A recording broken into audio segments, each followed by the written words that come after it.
Welcome to the Rethink and Return podcast. My name is Jason Shepard. Every week, we rethink things and return to God's original intention and His design.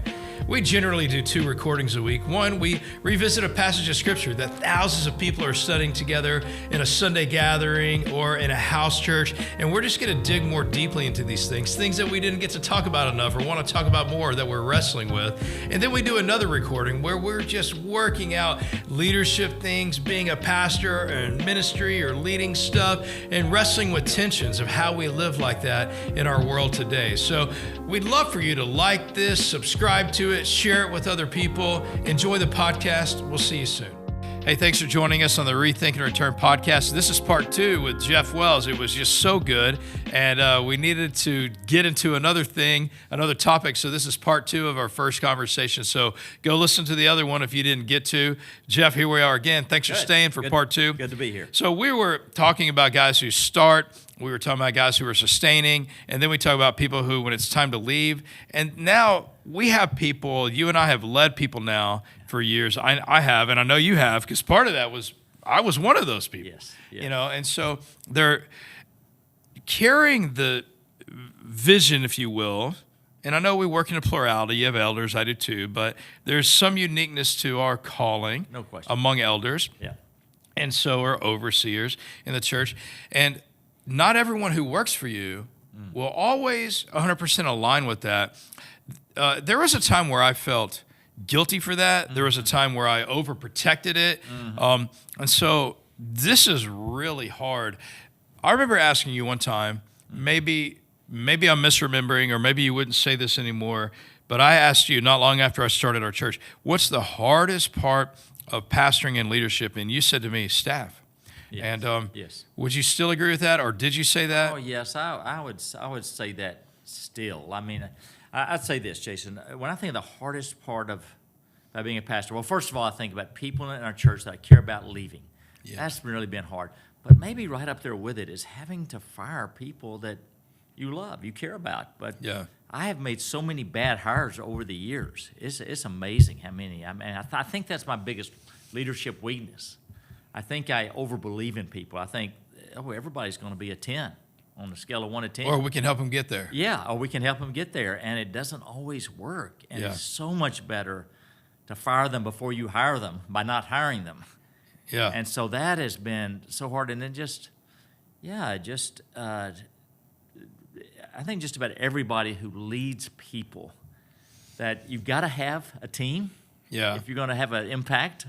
But that's also the biggest challenge, to lead a team well Yeah. with a unified direction. Yeah. So, yes, very hard. All right. I mean, nobody's telling us what we can talk about here, so I'll press into this a little bit. But I think one of the most hurtful things to me leading a church project over the years has been, I heard Erwin McManus say it, and then he quoted T.D. Jakes, which I'm not usually listening to, T.D. for theological He's not stuff. your favorite guy. Well, I mean, I mean, motivationally, Yeah, one of the he's good. best. But Erwin said that he learned this, and it affected me. Erwin said, I used to hire people who were against what I was against, and he said, I'm against the way things are here, and I'm going this way. And whoever was against that, I'd hire them. And then he said, I learned, and I started hiring people who were against what I was against and then for what I was for. Yeah. Like, you're against that, but if you're for this, come with me. Right. But Erwin said, our staff never had real unity until I got to the third thing, which was they were against what I was against, for what I was for, and then they were for me. Wow. That's And good. he said, when I started hiring people who were for me, and I had to break that down for a minute because I thought, okay, is this selfish? Is it right? But here's what I realized. I have been for people that worked for me more than they were for me. Yes. I would give them more grace than they gave me. I'd be more patient with them than they were with me. They would have weaknesses, but I'd give them room to grow. Right. They wouldn't do that with me. And that's been really hard. And I know, and thank God, I am 15 years in. I mean, Paul told Timothy, let everyone see your progress. I've grown a lot as a leader. I've grown a lot as a pastor. I've grown a lot as a boss, however you want to define that. I've grown a lot. But even still, I had people who, when I wasn't as good as I am now, and I'm still growing, of course, but I would give them more grace because they weren't great either. Yeah, I know. And so I wasn't great, but neither were they. But I would give them more grace than they would give me. And that's been pretty hurtful over the years. Oh, no question. No question. And I think we have to realize that, nobody that you hire is going to be perfect because we all have our strengths and weaknesses. And sometimes when I am interviewing, I'll ask the person, hey, in 6 months, if we hired you in 6 months, what am I going to be a little frustrated with you about? And because there's going to be some frustrations, but hopefully if they're teachable, they can learn, they can hear some criticism, but ultimately they've got to support the vision of the point person who's leading. It doesn't work. Yeah. All right, let's break that down a little bit because I want people here who are passionate, who have vision, who are going to give their life to it. But our church can't go in a lot of different directions. Like this is the way we're going. Now, I mean, not only do you got to line up with the vision of where we're going, but your vision has to somehow fit in with this. So we got visionary leaders, passionate, great leaders on our team who really believe in where we're going. And frankly, right now, I mean, we're in sort of a zeitgeist, a sweet spot of everybody's sort of going in the same direction, passionately at the same speed. It's great. But we haven't always been there. How hard is it for you? And then what does a lead pastor out there do when you have somebody who they have this vision and it doesn't match up with yours, and then I like to say, here's an axiom I use. In order to justify, people will vilify. In order to justify their vision, they then begin to vilify you. What do you do with somebody who it's very clear, hey, this person has a vision, and it may be great, but it's not for here? Yeah. Well, I think of a couple of things, Jason. One is it just will not work. If they can change my mind about something, then they can have a chance. But ultimately, at the end of the day, I'm the point leader that God has put in place to pastor Woods Edge, and they've got to support the calling, the vision, the mission that God has put on my heart. So at the end of the day, they have to go with it. But I think there's also an exceptional person from time to time, Jason, that I have worked with, and they were gifted people, and that they may have lined up with my vision enough, but they had the wiring. They needed to go lead their own church. And I get that because that's who I am. When I was a young pastor working for other pastors, there was something in me that was not going to be content too long about being in the second chair or the third chair. That I wanted to lead and lead that. And so I think you have to recognize that. That's a little bit of a nuance. That's right. But, of course, you were that way for me. Jason, you were, it was obvious at the start. You were a high-capacity leader. And, you were patient to be there as long as you were. But it was pretty clear to me after a while, you needed at some point to go lead a church. Yeah. And thank God that you did because, you've led this incredible ministry in this church worldwide, but you needed to do that. And that was, by the time you left to do that, that was crystal clear to me. You should not be on the staff of a church very long. Yeah. You needed to go lead.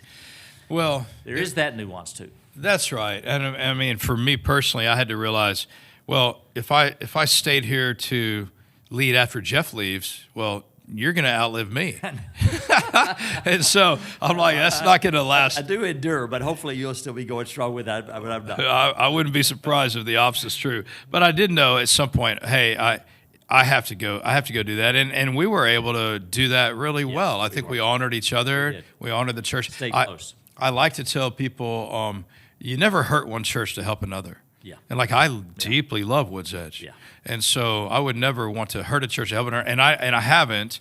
And we have we haven't hurt each other or each other's churches. And I love that. Closer than ever. And let me just add in, Jason, talking to pastors. Yeah. Just hearing you say, I love Woods Edge, and I feel loved by you, Jason. That is the way to do ministry. Is not as a competitor to other churches. And a competitor to other pastors, but be for them. That is pastoring is too hard to do it with adversarial mindset. Run with the pastors. Look at them as your teammates. And bless them. And don't be alone.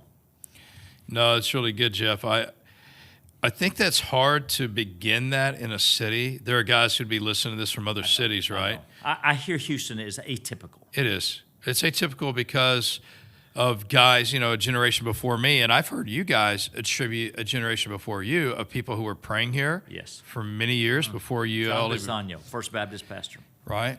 Yeah, and I have been told that Houston may have that the strongest of any city in the nation, and if so, I'm glad to be there. But every city in the nation needs this. It does, and so if you live somewhere that doesn't have this, start it.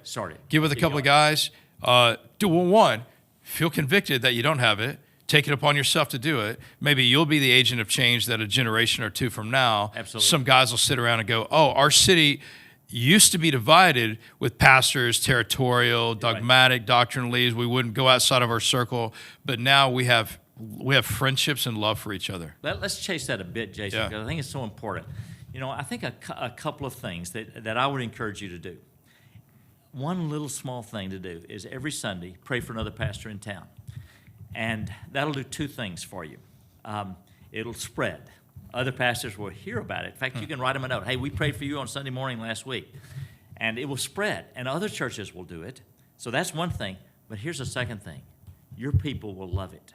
Because the people in the pew, they get it. They know that we're all on the same team. It's the pastor who thinks we're competing. Yeah, that's good. And he might be the only one. But your people will love it. I've had somebody say, hey, when I heard you praying for another church, and then after a while, I thought you really meant it. You wanted good for them. Yeah. And that's why we stayed. Well, that's cool. We have done that for many years. We're not doing it right now. Yeah, maybe we'll recover it, maybe not. But I love the. That's one idea. Yeah, and another one would be the getting together with other pastors in the city. Yeah. And I spend an unusual amount of my own time with other pastors in our city, coffees, lunches. You do. I think it's crucial. It is. that we would do that. Yeah, I probably spend, Jason, I don't know, I think of it as a tithe, but it may be more than that, a tithe of my time. And I think you're more than me, but there's a good chunk of my time. I wonder if it's 20%, 30% maybe, of outside our church, either missions efforts or networks or helping other pastors. Yeah. And I do not regret that. I don't either. I do think the proclivity of many pastors, I get why, but almost every church I worked in before Woods Edge, we're just thinking about this church. How to grow our church. And we're not, how to grow our church. And it might be that we have some mission place somewhere, but I don't think that I think that most pastors are not thinking, how do I join together with other pastors in my city to pastor this city? Absolutely. Our ultimate goal is not to build our kingdom here at our church. It's not to grow a church, but to reach a city.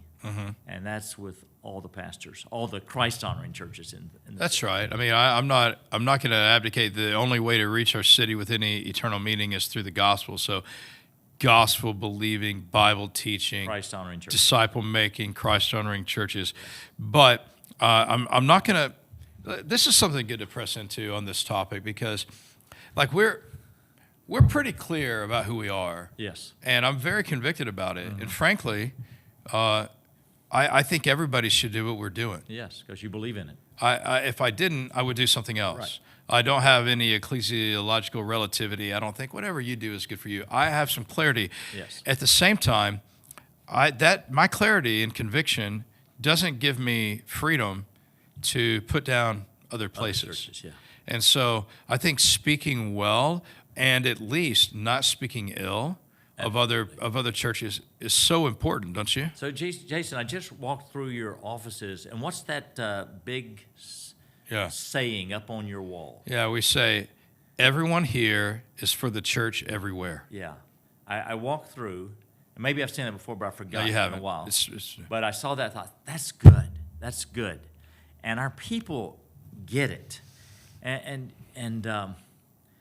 most importantly, that's the heart of God. And that is clearly the heart of Jesus in John 17. Yeah. That we wouldn't just be, in theory, Yeah. one church, but that we would really speak well of each other. Yeah, that's good. And it just matters so much, Jason. So that's Yeah. the way to go. Well, we design it down even to our time. If we create a tool, like we talked about Good God Yes. Gospel or whatever, whenever we create a tool, we think what does our church here need? Right. And we want to give them the best tool to share the gospel or one-on-one discipleship. Yeah. But then we want to create it in a way that we can share it with everyone else. Oh, no question.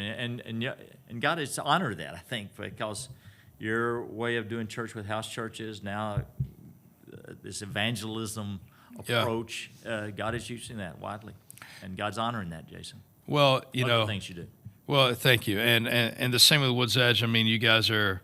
I spoke with a Russian today and talked about how, Woods Edge is affecting things globally, and as somebody new to our city. And I talked about, I remember when Woods Edge was just beginning your global approach to things, and now, I mean, you're doing so much. So it is a joy for me as a pastor of a local church to also think, how can our church, our people, our resources affect the kingdom? And I think that'll give other pastors life. It will. It will. And it's not unlike don't walk alone, but walk with other pastors. It's a similar principle. Be more kingdom-oriented than just growing your congregation-oriented. You will like it better. That's it right. will be fun, and it'll be more freeing, and God will honor it. I think almost every pastor would say, we're about the big C church, not the little C church. We're about the kingdom more than my kingdom. But prove it. Prove it. Prove it with your time, with other pastors. Absolutely. Prove it with your money. Prove it with your tools and resources. Prove it. Because everybody would say it because it sounds really bad to not say it. No, it does. But prove it. And so for me, I'll prove it with my schedule. I'll prove it with our money as a church. I'll prove it with our tools. I mean, we have almost 50% of our resources going outside of our walls here. Yeah, and I know. And so, like, when people say that, hey, you're about the kingdom, prove it. Yeah. And, I think most people would be like, let me see your church budget. Right. Let me see your calendar.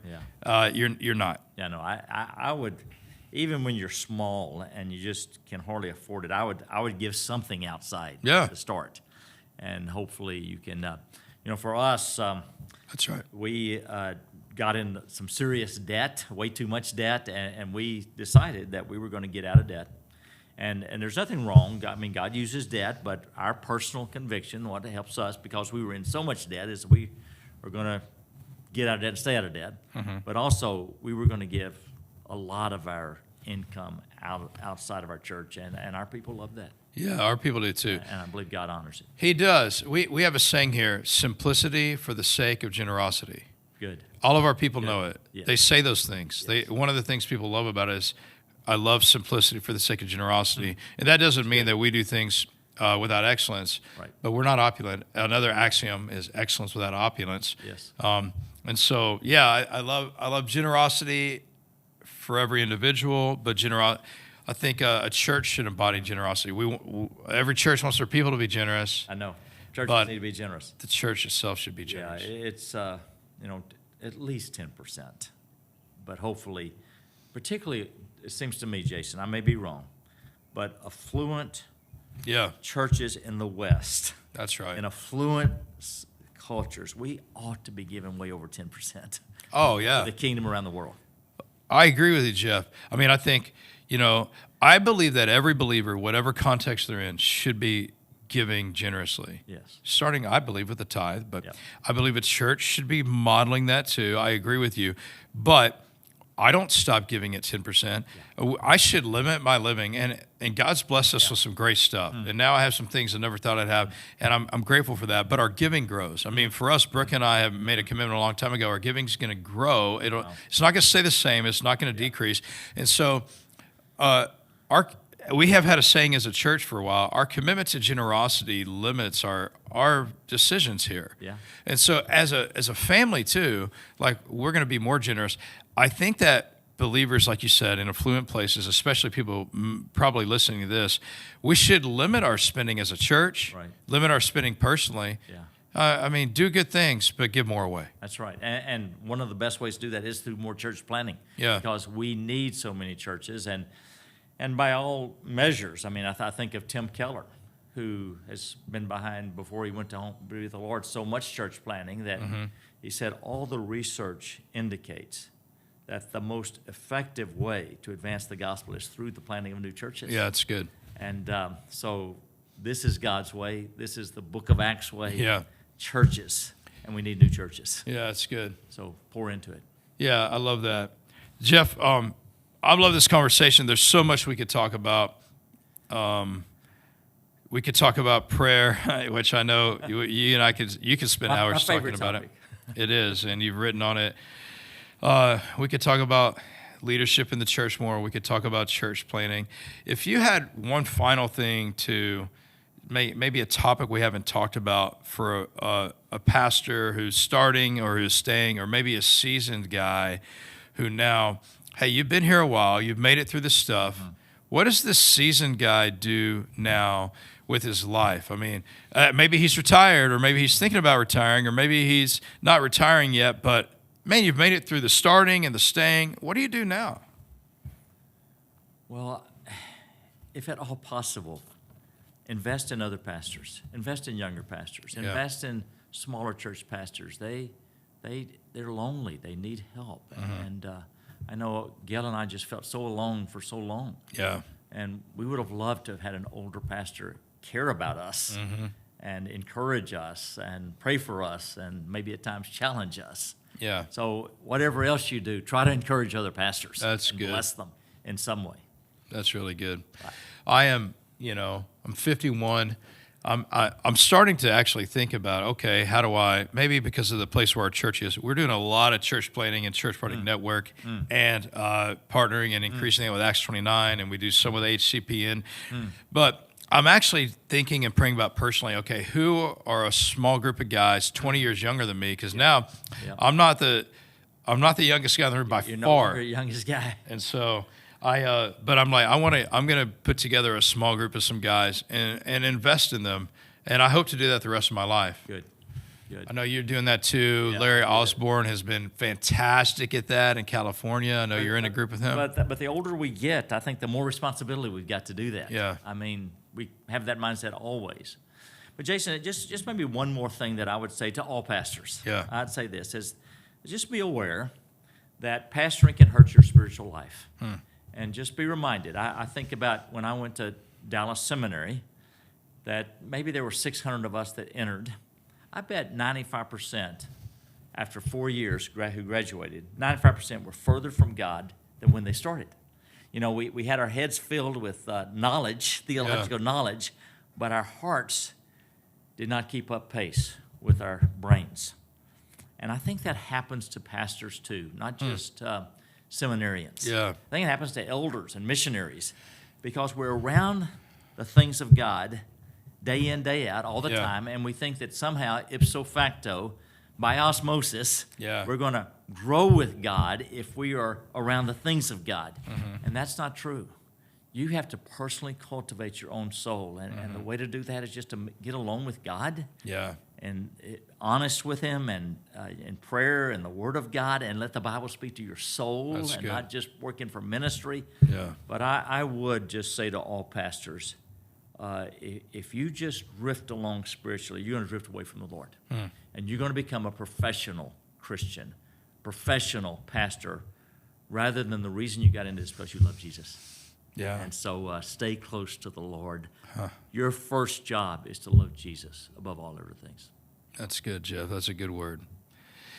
On our job descriptions for everyone on our team, the first thing is passionate love relationship with Jesus, Love that. Us too, Jason. I know it is. First description. I may have got it from you, but if I didn't get it from the job description, because I don't know if I ever had one at that point. You probably didn't. But I learned it from you, and I know that you value that first, and we do too. Jeff, again, just let me thank you for. I used to say that the thing that I used to respect the most in people was maybe their leadership skills or their speaking skills, but passionate perseverance for me. Now, somebody who keeps the same passion for the Lord and grows in it, and they do it over a long period of time. So thanks for doing that. We need more and more pictures of that. We're getting less and less. So you doing that for me and for so many others is crucial. Let me also say thanks for being my friend for a long time. You bet, Jason. Thanks for being a mentor to me, and thanks for being a pastor to me. Thanks for pouring in my life, walking with me through different seasons. God's used you in my life among the top 1 or 2 or 3 people in my life, and I'm just grateful for you. Well, thank you, Jason. Well, it's easy because you've already passed me up in all these measures now. Not at all. I'm far. Yeah, I'm still running after you. Speaking of running, I remember one time you and I I've gotten to run with you through the streets of Istanbul, or one time we were in San Diego. Did we run in Jerusalem? I don't know, maybe so. I think so. But San Diego. we were in San Diego one time. Remember they had these long trails we were on. Our whole leadership team, our executive team was there. There was this long path. Yeah. And I told you, Jeff was a marathon runner and I was a soccer player. And so I said, Jeff, I want you, if you will, let's both run together, but you run, I'm going to run soccer sprint speed, but you run marathon speed. I want you to keep your marathon pace. And we picked out a point on the horizon, and I couldn't believe how fast it was, man. I mean, marathon pace was faster than my soccer sprinting pace for 26 miles. Not hardly. It was. Well, that must have been a long time ago, Jason. I do vaguely remember that, but I must have been a lot younger, because now I am so slow when I get out on those trails. I'm amazed how slow I am. Well, that was 20 years ago. I was 31, you were 51, so you were okay. killing me when you were 51, when I was 31. Well, good. And you're still way ahead of me in every part of life. No way. Jeff, thanks for being on the podcast. Enjoyed it, Jason. Thanks for watching this. Here's what we ask. Like it, share it, subscribe to it, maybe rate it. That'll help us. Some of you have done that. We got like all 5-star ratings except for one star. Find me who did that 1 star, Isaac. Let me give him a call. Hey, have a great week. We'll talk to you next time. Thanks for spending time with us today on the Rethink and Return podcast. Here's all we ask from you. Will you subscribe to this, share this, let other people know about it? That'll help us get the message out. Share this content with other people if it's helpful to you. We're grateful for you. See you soon.